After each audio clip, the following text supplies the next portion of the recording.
So this is a video of me answering the prompts related to the integration section of the spreadsheet and the periodization.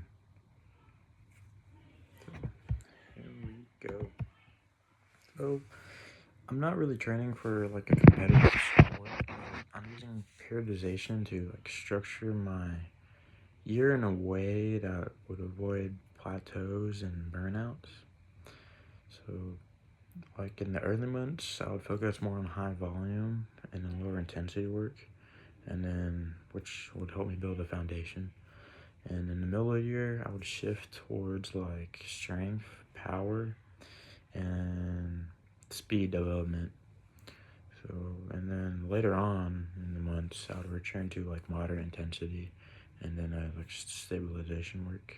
So this would help me like progress gradually, while still training and like maintaining those qualities throughout the year. So the two most important qualities and how periodization helps, for me, those are strength and aerobic conditioning.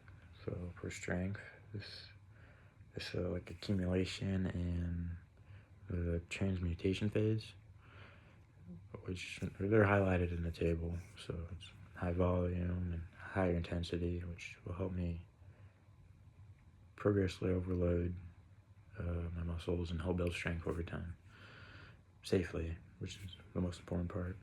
So aerobic conditioning, in my program, it's like 2 to 3 days a week, which it'll help me increase in certain blocks, increase and decrease during my high intensity phases, and this will help keep me conditioned and help me improve while it doesn't interfere with my strength gains. So, and concurrent periodization works well that's how I structured it in the table, because I could train all like my qualities year round and shift the emphasis depending on like the time frame. And yeah, so integrated training elements and rationale. So I plan to integrate mobility, strength plus conditioning, speed and power, which will strength year round. Well, but it's really dependent on the phase. So, but mobility always comes first for me. It's outside is like the most important thing, no matter what. Just helps prepare your joints, reduce injury risk, and so speed and power work should come like early on in the session while I'm still fresh. You don't want to tire yourself out doing strength workouts and jump right into that, right? You're not going to get the most out of it. So strength training follows after that because it requires focus and good technique. So, and then conditioning comes last because you won't be as fatigued, right? So some potential challenges I could face, some challenges I could expect is like, this goes for anybody who's doing anything, right? Staying consistent, especially during like those higher volume months, and just managing like your fatigue and during like those strength and power phases, because you're gonna get tired, you're gonna get sore, but it's important to manage those. So, and then adjusting like your weekly schedule when life gets busy. So, and like working around that, right? And then just another challenge is just like balancing all of the training qualities without doing too much in 1 week.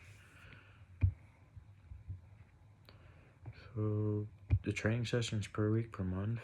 So how I structured it was 4 to 6 sessions per week, depending on the month, and then 16 and 20 sessions per month in